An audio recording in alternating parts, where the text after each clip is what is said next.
Bella,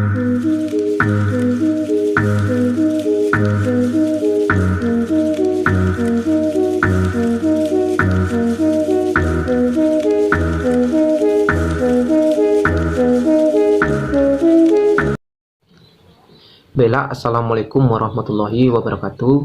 Perkenalkan, nama saya Arif Fadilah, NIM 2010207062. Saya dari lokal 4A BKPI. Di sini saya akan menjelaskan dan mempelajari layanan orientasi tentang perbedaan antara sekolah dan kuliah. Untuk perbedaan sebelum kita mulai pelajaran, ada baiknya kita berdoa terlebih dahulu dengan membaca basmalah. Bismillah. Selanjutnya kita melakukan speaking atau pemanasan terlebih dahulu dengan melakukan tepuk semangat. Langsung saja kita mulai. 1, 2, 3, tepuk semangat.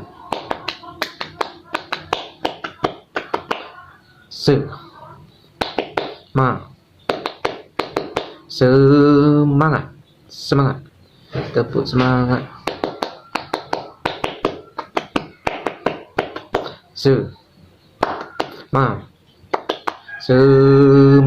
Semangat. Kita ulang sekali lagi biar lebih semangat. Tepuk semangat.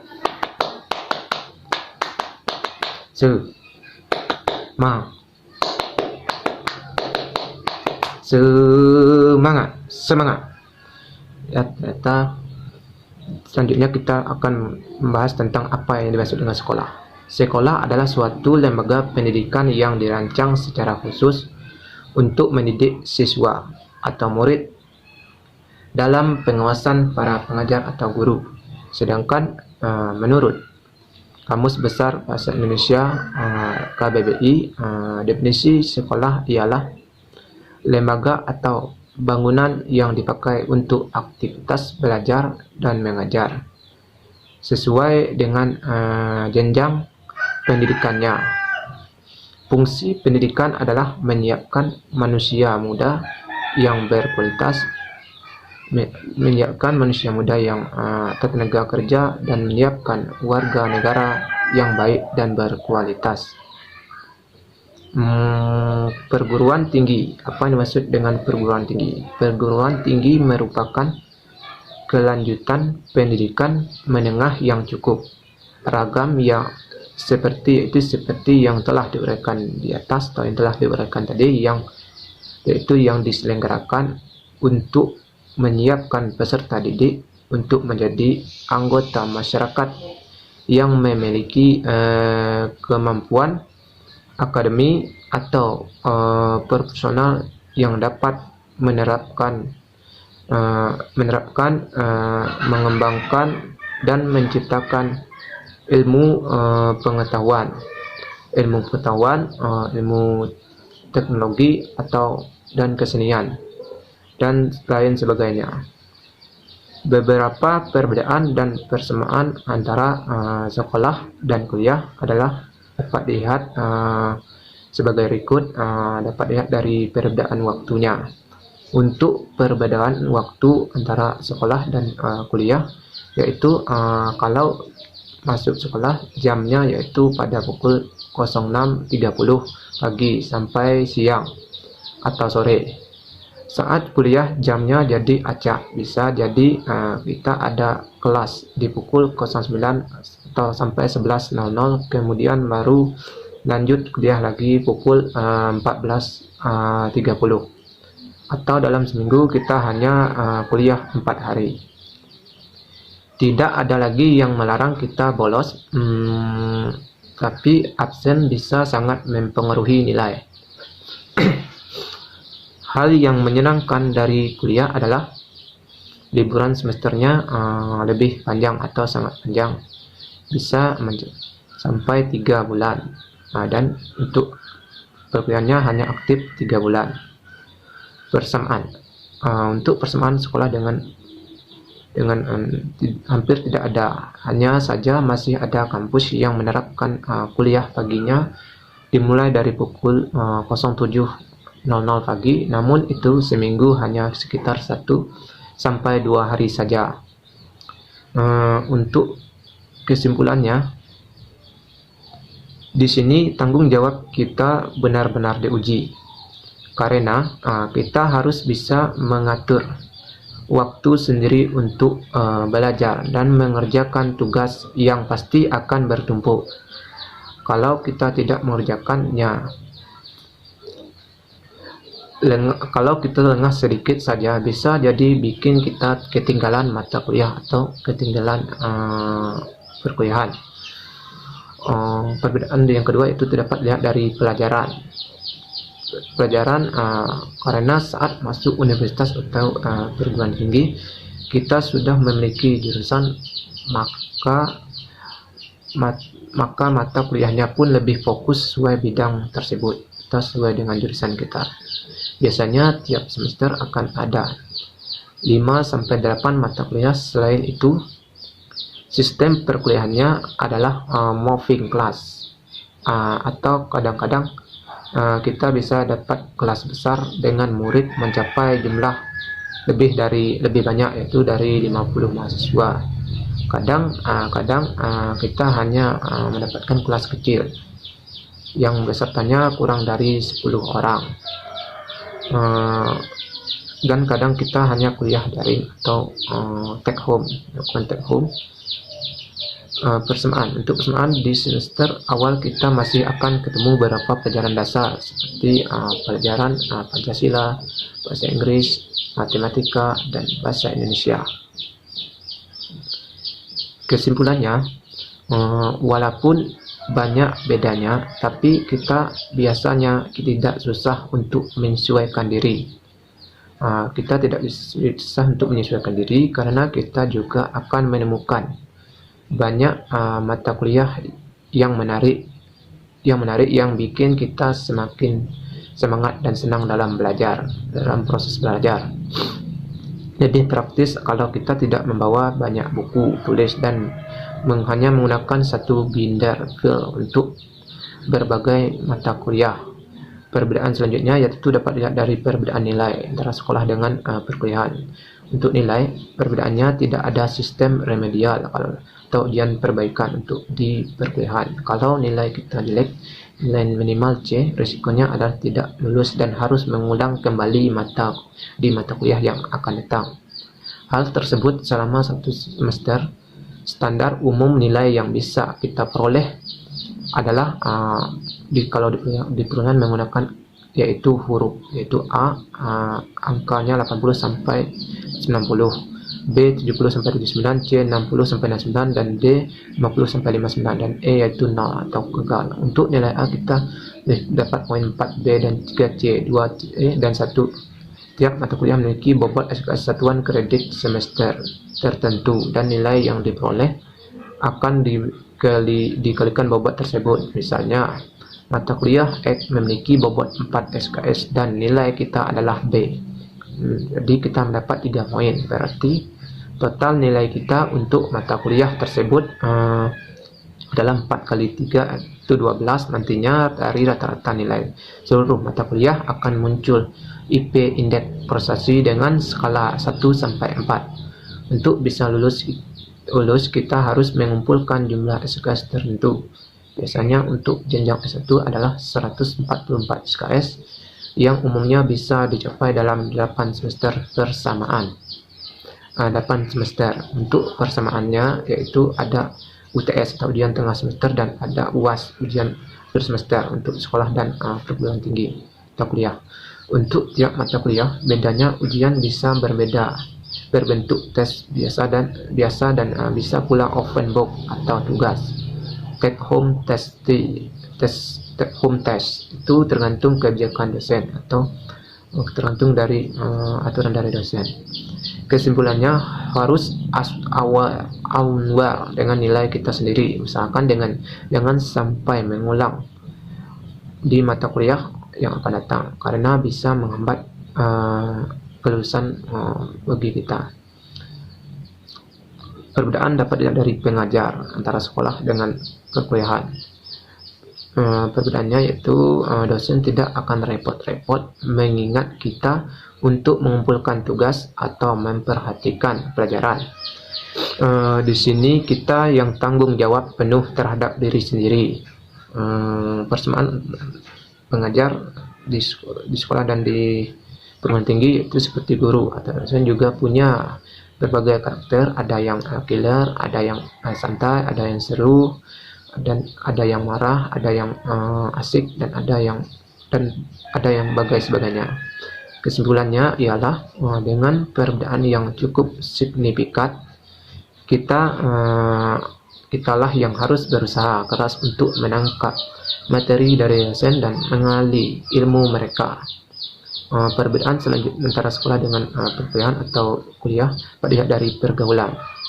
Perbedaan pergaulan dapat dilihat seperti kalau waktu sekolah masih ada geng populer atau kelompok tertentu, dan akan orang-orang yang berusaha masuk geng tersebut, maka agak berbeda dengan di kampus atau di bangku kuliah. Bisa dibilang siapa saja bisa bersinar dengan keunikan dan kelebihannya masing-masing.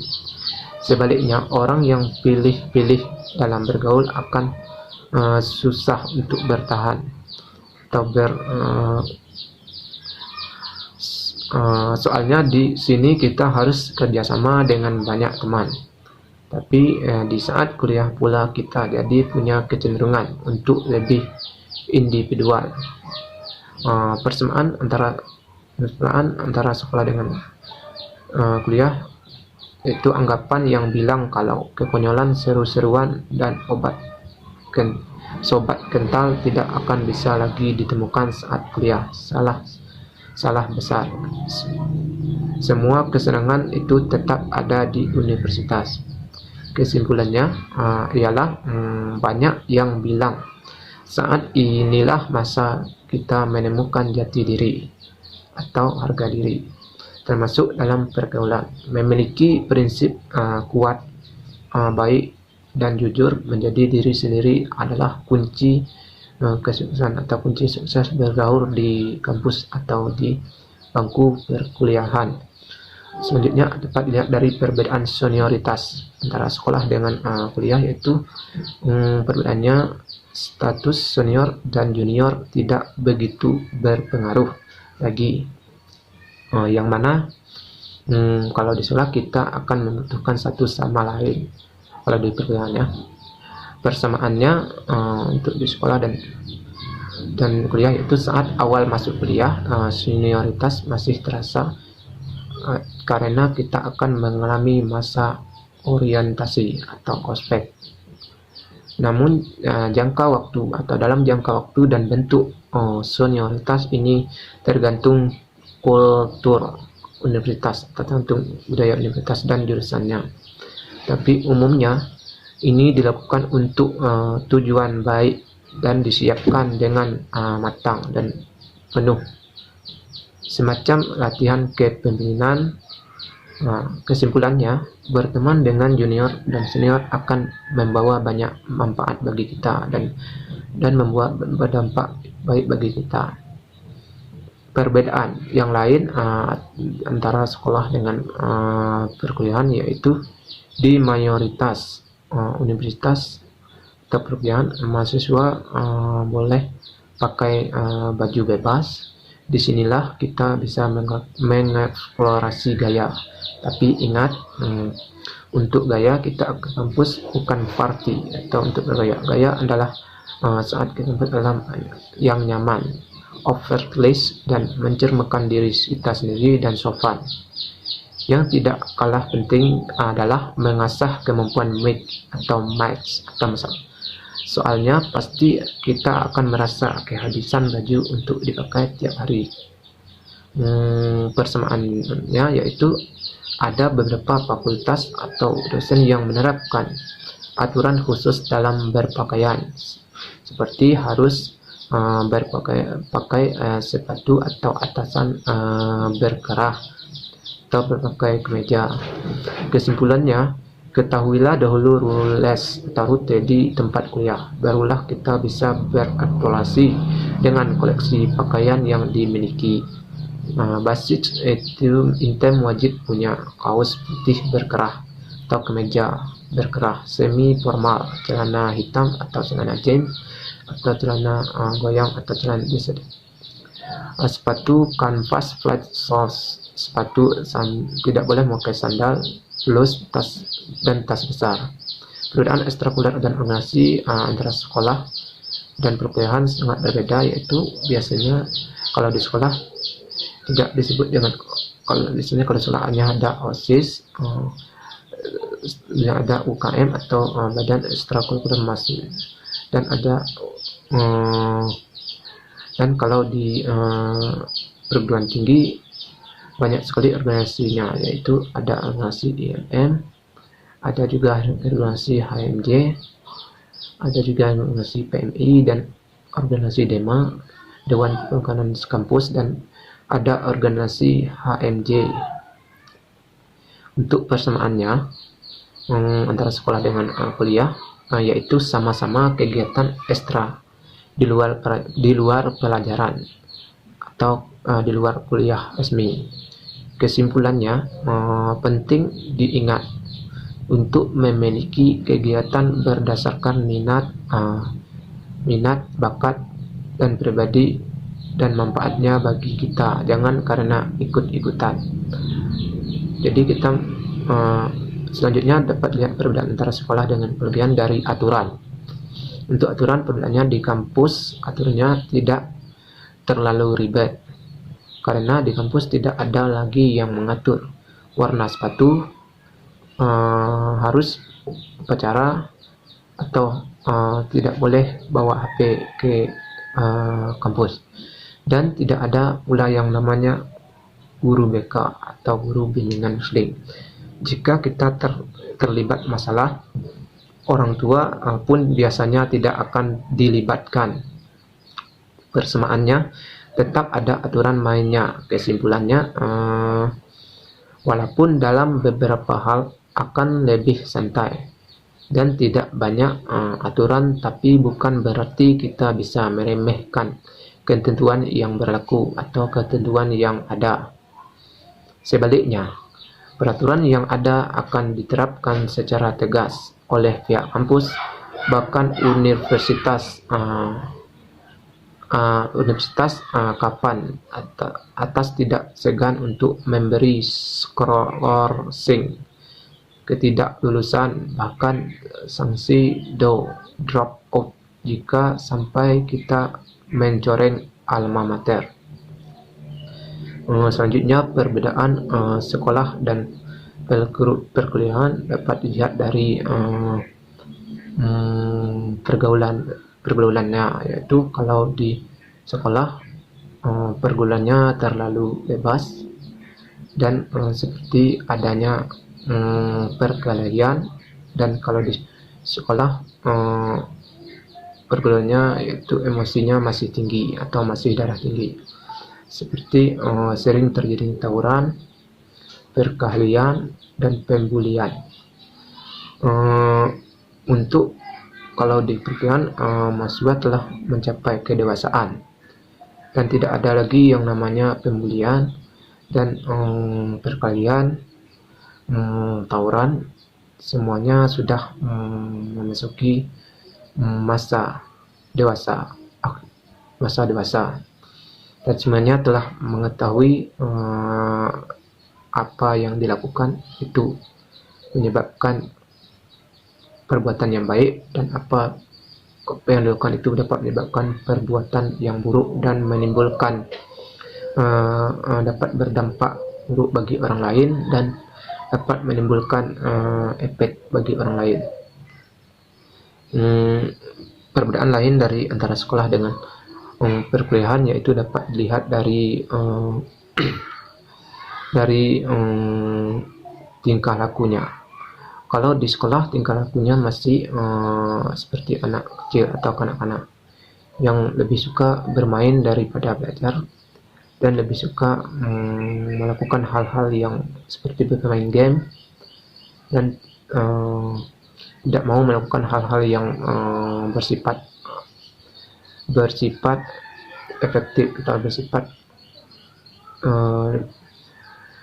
kalau di perkuliahan kita hanya melakukan hal-hal yang bersifat penting, yang bersifat efektif, yang bisa menjadi membawa dampak bagi kita untuk kedepannya, dan bisa membawa dampak bagi diri sendiri dan bisa membawa dampak bagi orang lain. Yang kesimpulannya, kita melakukan, kalau di perkuliahan kita melakukan hal-hal yang penting saja, atau hal-hal yang biasa disebut hal-hal yang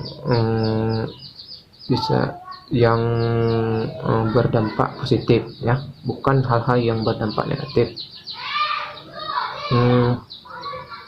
Perbedaan yang lain dapat dilihat dari antara sekolah dengan perkuliahan, yaitu dari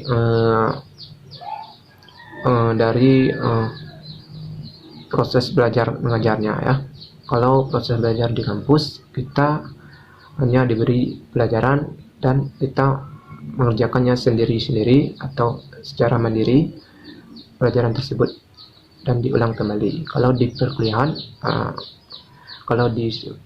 di sekolah kita diajar semaksimal mungkin. Apa yang tidak bisa kita ngerti, kita harus bertanya dan lebih efektif proses pembelajarannya di sekolah daripada di perkuliahan. Karena di sekolah guru mengajarnya yaitu menggunakan kurikulum, ya. Jadi guru mengajarnya yaitu sesuai dengan kurikulum, yaitu kurikulum yaitu mengajarnya full atau penuh. Tapi kalau di kampus atau di perguruan tinggi, proses belajar mengajarnya yaitu kadang menggunakan secara online dan kadang melakukan take home, dan kadang menggunakan tatap muka.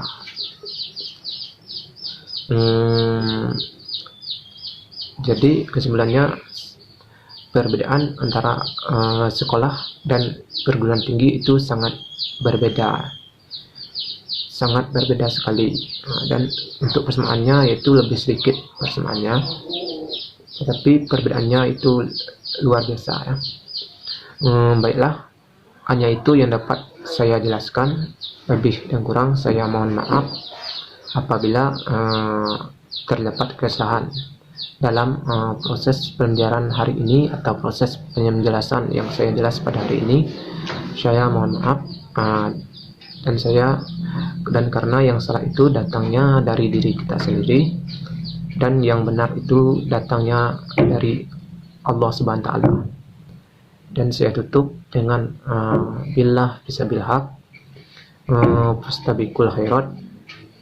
Wassalamualaikum warahmatullahi wabarakatuh. Sekian, terima kasih.